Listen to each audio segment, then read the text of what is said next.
I'm speaking with Curran, the creator, director, writer, uh, the birth mom of Five Nights in Maine, a project that's been close to you for a long time. Yesterday's Q&A that the genesis of the project doesn't come from a place one might think. It's actually something similar. Could you expound on the notion of how it feels to have a part inside of you die? I'll leave you with that. So, really beginning the film, I kind of began from a set of questions that were kind of began with what happens when the ground falls out from under you, Mm-hmm. right? So, I mean, I think that that's really that sensation that sparked this film was like when the floor falls out and when there's so many more questions than answers, when your ideas about kind of yourself, your sense of your path, your sense of what family you're going to be a part of kind of dissipate in an instant. And I was really interested in those questions kind of beyond myself in that moment of like as things were falling apart around me, saying like this is something that we all experience, and I've experienced loss on many levels, not just that one, but in that moment it felt like a kind of a creative spark of this is actually a moment where I feel so isolated, but this actually can be a point of connection, right? Because ultimately we've all loved and lost. So you're thinking creatively when you're digging. I mean, you're touching bottom in your personal life, and you're thinking. You have that ability, that capability of thinking creatively, like I can do something with that, or does that come a little bit later in the timeline, personally for you? I mean, the way that I write is it comes, I think, typically from an emotional place first, where it's about feelings, right? It's saying that is the feeling that I want to kind of spark this project, and then I begin to see characters. So I began to see Teyonah and Sherwin. I saw her hair, and I saw them together. I mean, very similar to that first scene of the film.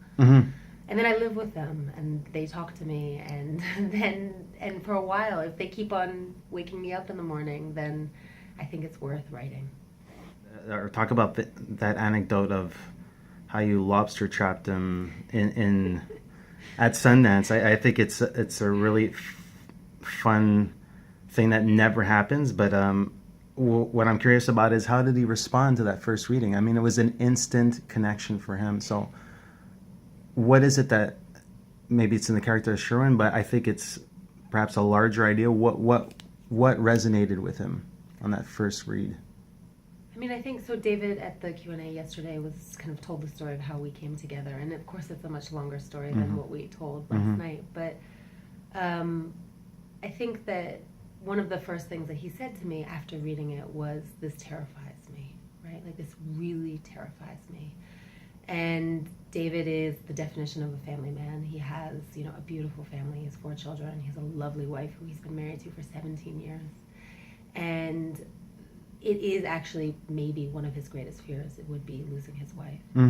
And I think that to him, kind of going to that place and actually seeing this man's kind of journey, this emotional journey, seeing a film that is about an African American man's emotional journey, seeing a film that is kind of unabashedly going into difficult places, gray areas, was terrifying and exciting to him.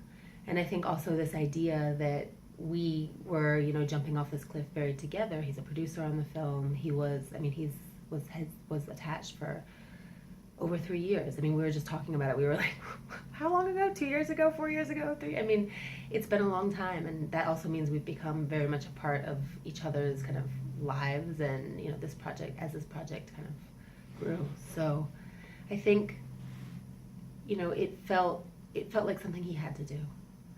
Being in each other's lives, you got to see him, I mean, rise in terms of, we'll call it stardom, fame, but just the weight of his projects. The project that he made before this was a huge seminal film for him in his career. But what he was saying is that it potentially sucked out all the energy that he has because he puts everything on the line.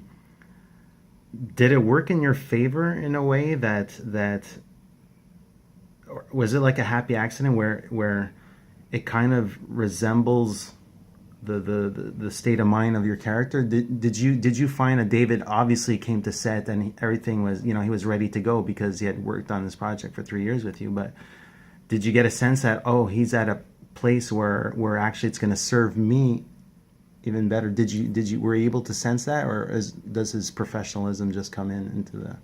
I mean, I went to set on Selma. Ava invited me. I was Lucky then you. able also to hang out with he and his family afterwards. We spent 4th of July together. Wow. And we were talking about this moment when we were kind of just getting ready to pick our dates to go.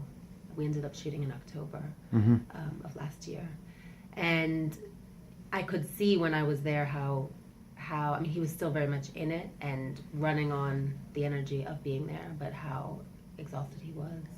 I think there were a lot of elements that really put him into that character. I think also actually shooting in Maine and being very isolated there, feeling very isolated there, going into a store there and feeling like this place is odd, and is it safe?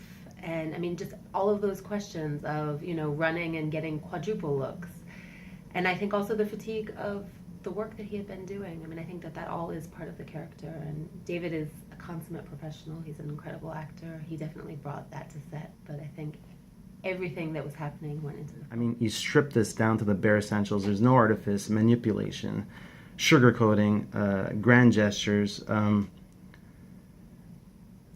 In your film culture and your understanding of film history, were you trying to change the DNA of all the tragedy films of the same, grief and loss that you might have seen? I mean, I'm a purist to an extent, I mean, I think that in what I'm interested in is going to the truth, right? That's what I'm after. And I will do everything I can to actually get there.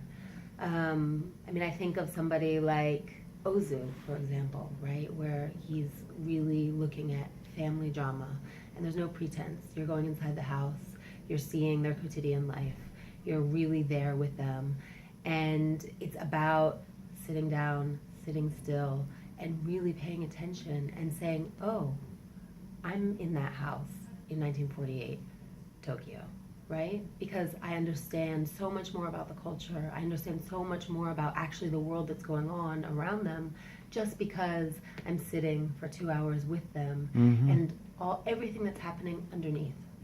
I mean, to me, that's what creates. What I admired most about your film was in this complicated triangle where one part of the element is physically not there.